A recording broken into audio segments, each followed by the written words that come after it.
Una mirada en profundidad de lo que ocurrió este domingo, entre tantos diagnósticos, también qué es lo que viene, en qué pie queda el gobierno, oficialismo, oposición, cómo sigue este proceso. Tenemos muchas inquietudes y vamos a tratar de abordarlas justamente con Jorge Navarrete, analista político. ¿Cómo estás, Jorge? Muy buenos días.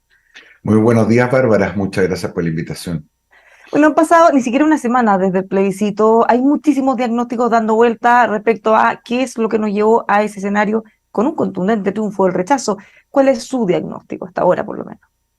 A ver, Bárbara, todos somos generales después de la batalla y como más de alguna vez hemos conversado, cuando uno tiene solo un martillo cree que todos sus problemas son clavos. Y yo creo que lo primero es tener un ejercicio de humildad y abrir un poco la cabeza, y a mí se me ocurren a lo menos tres razones que explican esta derrota de la PRO, esta paliza que dio el rechazo, y que primero tiene que ver con el cambio muy brusco en el escenario político y social, en la temperatura de la opinión pública que se dio entre la elección de la convención y finalmente la entrega del resultado.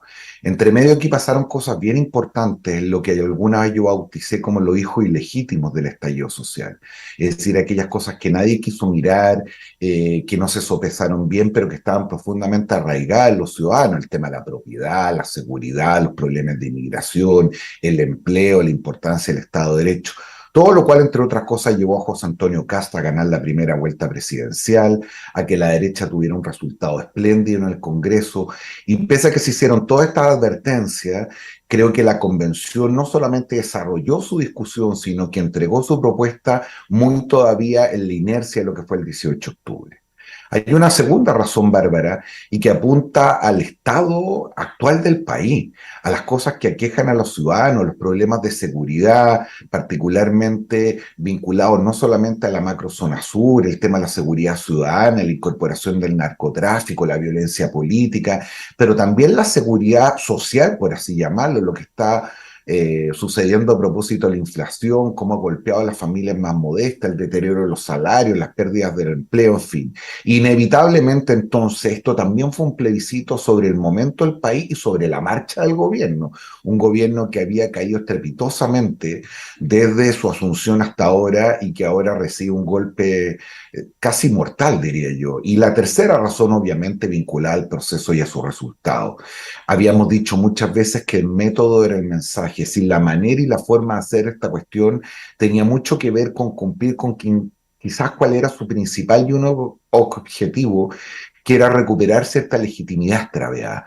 Tanto en el proceso como en el resultado, pareciera que en vez de generarse mayores niveles de inmunidad, de inclusión, de seguridad y la sensación de progreso, muy por el contrario, se alentó la división, la polarización y la sensación también en muchos ciudadanos de retroceso.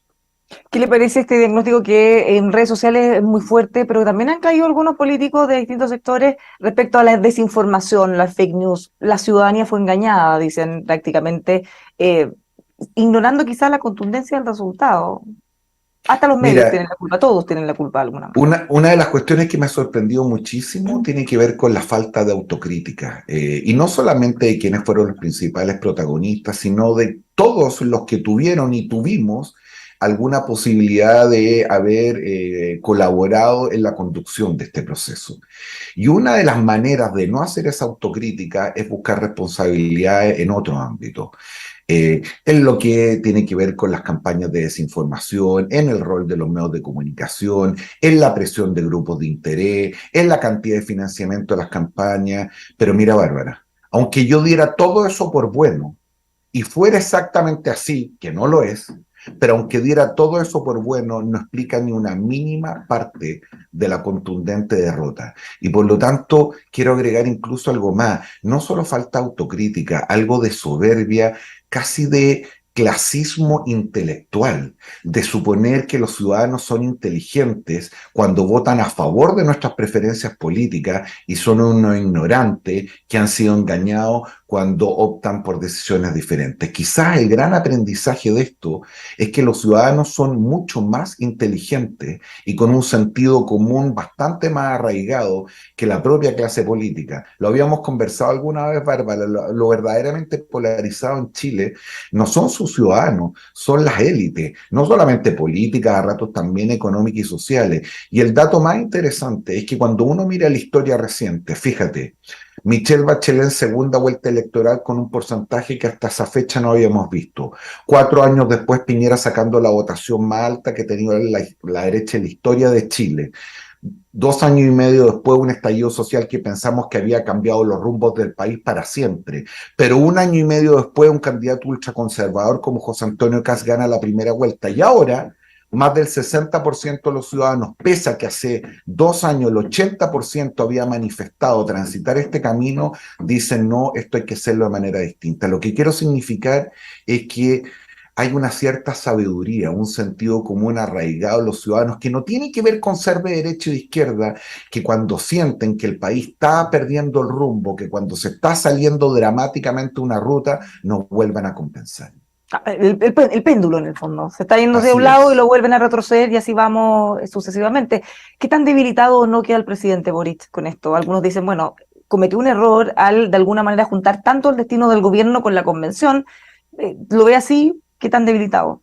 A ver, lo primero decir, Bárbara, es que yo creo que no tenía alternativa. El presidente de la República, en ese momento diputado, se jugó el pellejo por el acuerdo del 15 de noviembre. Estuvieron incluso a punto de expulsarlo de su partido.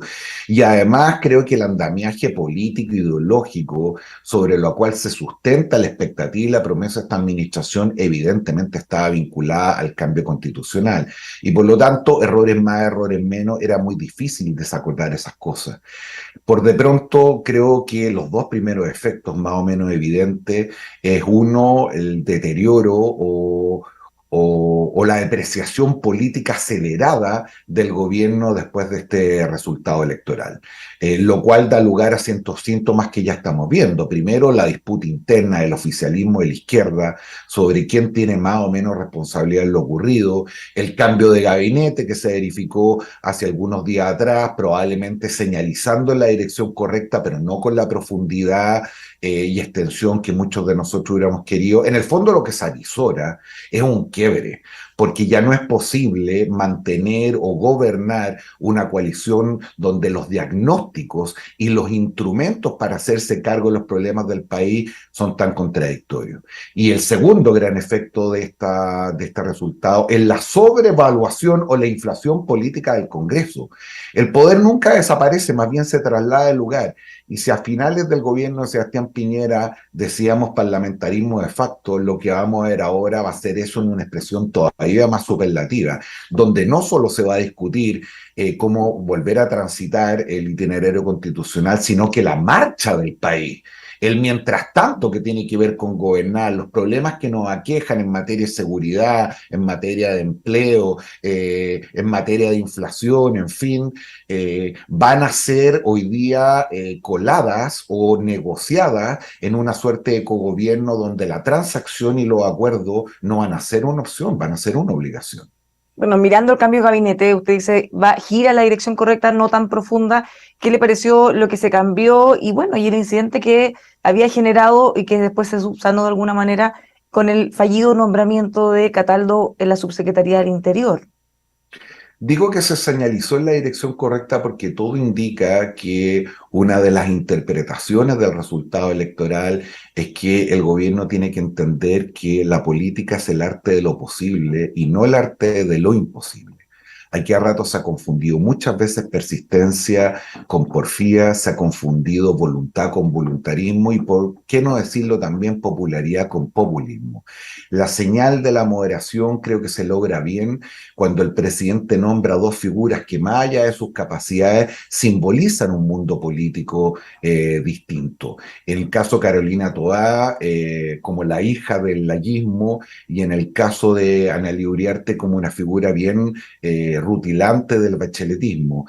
Y por lo tanto uno esperaría que eso, más allá de la propia figura de Mario Marcel, que paradojalmente es quizás la única persona en la izquierda o en el oficialismo beneficiado con este resultado, por la libertad que le va a dar para poder hacer ciertos ajustes que ya ha venido anunciando, pero todavía me parece a mí, insisto, se señalizó la dirección correcta, pero no con el nivel de profundidad. Y a propósito del episodio de Cataldo, y lo digo con el mayor de los respetos, es decir, esto no tiene que ver con su militancia política, con sus tuits anteriores, con quién eran sus asesores.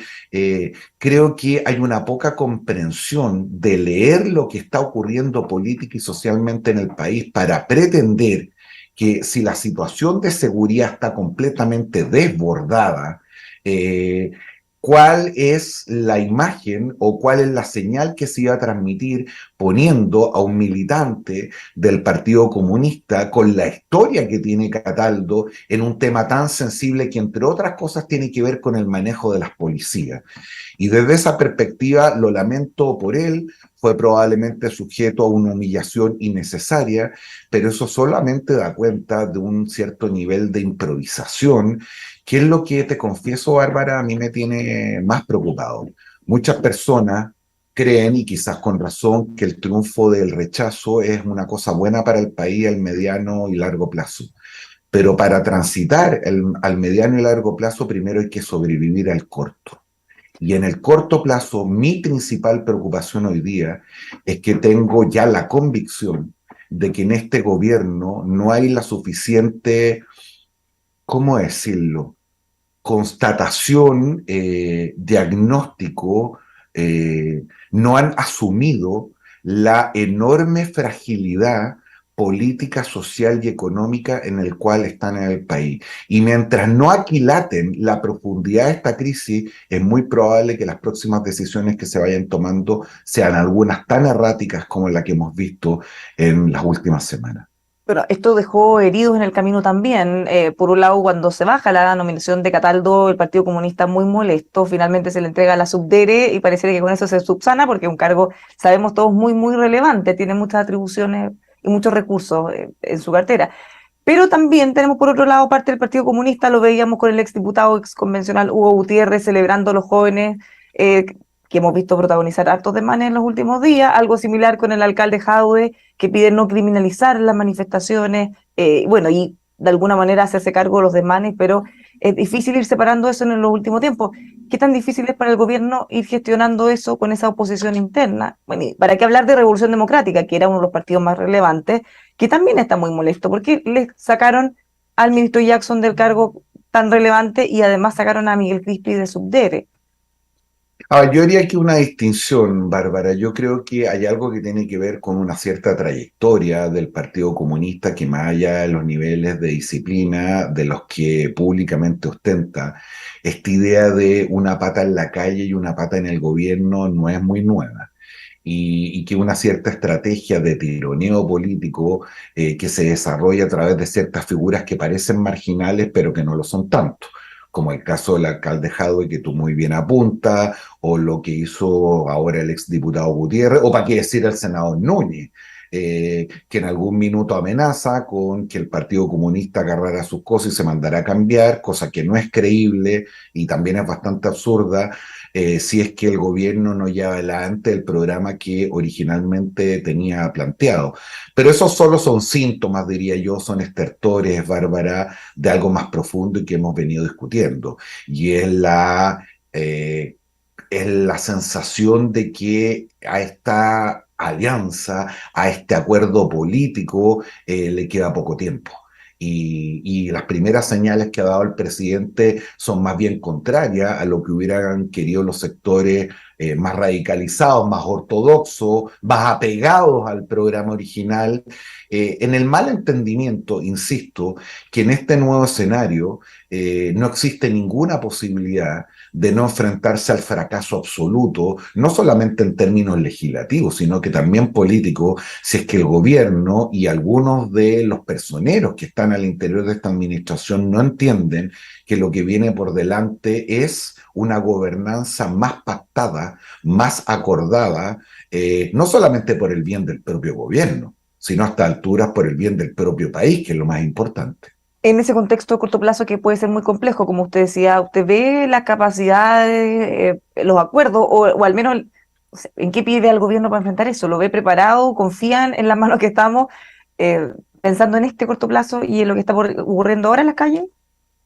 Mira, es difícil contestar esa pregunta porque siempre se cruzan las cosas que uno cree con las cosas que uno creería, sobre todo en un momento tan difícil. En toda negociación siempre hay dos partes. Y me parece a mí que tan importante como la capacidad que tenga el gobierno de la conducción, de enfrentar esta discusión, de lograr acuerdos rápidos para efectos de ir en ayuda a las personas que más lo requieren, también va a ser importante el rol de la oposición. Y creo que así como uno en el gobierno habla de varias izquierdas, también en la oposición creo que hoy hay varias derechas. A mí, le confieso, me parece que, por ejemplo, Macaya ha tenido un comportamiento en el tono, en la forma y en las maneras que está muy por sobre la altura de lo que uno esperaría fuera en la oposición. En cambio, sin embargo, a ratos también vemos abrupto, intentos de revancha, en también la escasa comprensión de que el momento por el cual atraviesa el país debe excluir todo tipo de gustitos por una parte y ideologismos por el otro. Entonces, quisiera creer que a lo menos respecto de las personas que van a dirigir estas conversaciones, hay ese espíritu y sobre todo esa capacidad. Pero lo que a ratos vemos de uno y de otro lado, pero sobre todo más del lado gubernamental, deja ciertas dudas que son justamente las que motivan nuestros temores y ansiedades. Esto ha generado remesones en todos lados. Si miramos la democracia cristiana, renunció su presidente. En republicanos también dio un paso al costado su presidente. ¿Cómo ve que va impactando a esos sectores? Bueno, la democracia cristiana tiene hartos problemas más que eso, Eso le pensando iba a en los decir. díscolos. Paradojalmente, y no quiero ser maleducado, pero la renuncia del presidente a la democracia cristiana es una cuestión que probablemente no hemos enterado las personas más informadas, pero no parece ser una cuestión muy relevante o que haya generado estertores muy significativos en la discusión política. Y entre otras cosas, desgraciadamente, tiene que ver con los menores niveles de influencia, de deterioro y de marginalidad al cual se ven expuestos algunos partidos, pero que no son los únicos. Es importante entender, Bárbara, que en estos niveles de fragmentación, y quizá el aprendizaje de la discusión constitucional sirva para esto, muestran que no vamos a poder tener un óptimo. Y no solamente un óptimo en el contenido de los acuerdos, sino tampoco un óptimo en la cantidad de personas que participen y se congreguen detrás de él. Lo ideal sería un acuerdo muy mayoritario, diría yo, casi unánime. Pero para cómo está la política y particularmente la composición del Congreso y las dificultades que enfrenta el gobierno, creo que el principal rol aquí va a estar dado básicamente por los dos grandes partidos de la derecha, de la oposición, me refiero a la UDI y Renovación Nacional, y por parte del gobierno, lo que se ha venido a llamar el socialismo democrático, la recuperación de la sensibilidad concertacionista ex una de mayoría, con los sectores que apoyan más originalmente al gobierno, me refiero básicamente al Frente Amplio. Sospecho que, como ha venido ocurriendo, las puntas, los sectores más extremos o aquellos que no tienen gran incidencia van a estar probablemente en los bordes por afuera de estos acuerdos que se vayan adoptando en el futuro. Ve que hay preocupación, o sea, yo veo al menos preocupación respecto a qué va a ocurrir, si se van a poner de acuerdo o no, y hay algunos sectores de Renovación Nacional que hasta ahora al menos pareciera estar en contra de una nueva convención. Si es que no llegan a acuerdo, deberíamos ir a un plebiscito de entrada, no de sí o no, sino que más bien de mecanismo, por ejemplo, ¿cómo se imagina zanjar esto para asegurar que sí o sí va a continuar este proceso? A ver, más allá de, claro, siempre después de las victorias electorales hay una cierta exaltación, una cierta borrachera, diría yo, muy legítima y justificada, pero que debería ir decantando con el paso de las horas y de los días. Aquí la oposición y particularmente la derecha, me refiero a sus tres partidos más importantes, suscribió un acuerdo. Y no solamente suscribió un acuerdo de continuar este proceso, sino que suscribió un acuerdo de los compromisos sobre su contenido en este famoso documento Los 10 puntos. Y por lo tanto sería francamente bochornoso y alimentaría los peores temores y prejuicios que existían en un conjunto muy importante de personas si ese compromiso empezara a intentar licuarse o revertirse. Te digo más todavía, Bárbara, cuando uno ve amarillo y otro tipo de expresiones como las de muchas personas y liderazgos de centro izquierda que votaron rechazo, lo hicieron sobre la base de la promesa de rechazo para acometer y empezar de nuevo este proceso. Y por lo tanto, sería una muy mala manera de interpretar el resultado electoral del domingo, de decir que la mayoría de los ciudadanos no quiere una nueva constitución, no quiere un nuevo arreglo institucional, sino más bien lo que quieren es hacerlo de otra forma y mejor. Sí, pero el punto es que hasta ahora, por lo menos, lo que se ha dicho públicamente, nadie ha puesto en duda una nueva constitución, sino que solo que sea una convención similar o igual a la que tuvimos antes. Eso es lo que se está cuestionando en este minuto que están recién empezando las conversaciones. Una cosa muy breve para terminar. ¿En qué pie ve usted que quedan los alcaldes? Muchos se jugaron por el apruebo, terminaron perdiendo en casi todas las comunas. ¿Podríamos eventualmente tener voto obligatorio después? ¿Se podrían complicar sus reelecciones, por ejemplo? Mira, la política, sobre todo a nivel local, tiene unas reglas un poco distintas que cada cierto tiempo se cruzan con las reglas de la política nacional, sobre todo en eventos de esta envergadura. Probablemente asistimos el día domingo a la votación más importante que hemos tenido en Chile en los últimos 30 años, pero creo que las cosas van a volver al redil en el sentido de que los y las alcaldes van a ser más bien juzgados y por lo tanto reelegidos o no en sus cargos a partir de las cosas que preocupan hoy día a los ciudadanos y particularmente a los vecinos de cada una de esas respectivas comunas, donde, te insisto, el tema de la seguridad probablemente va a seguir estando en el número uno, pero también la seguridad no solamente en el sentido de la seguridad ciudadana y la violencia, sino que la seguridad en la manera de vivir, en los temas del empleo, las oportunidades, el impacto que está generando la inflación, lo que por ejemplo estamos viendo, Bárbara, a propósito de los campamentos, el crecimiento de las personas que están sin vivienda, sin hogar, ese tipo de temas, vuelvo al mientras tanto, que son los más importantes, creo que son los que van a jugar la próxima elección municipal. Muchísimas gracias, Jorge, por conversar con nosotros. Un agrado como siempre. Buen fin de Muchas semana. gracias a ti, Bárbara.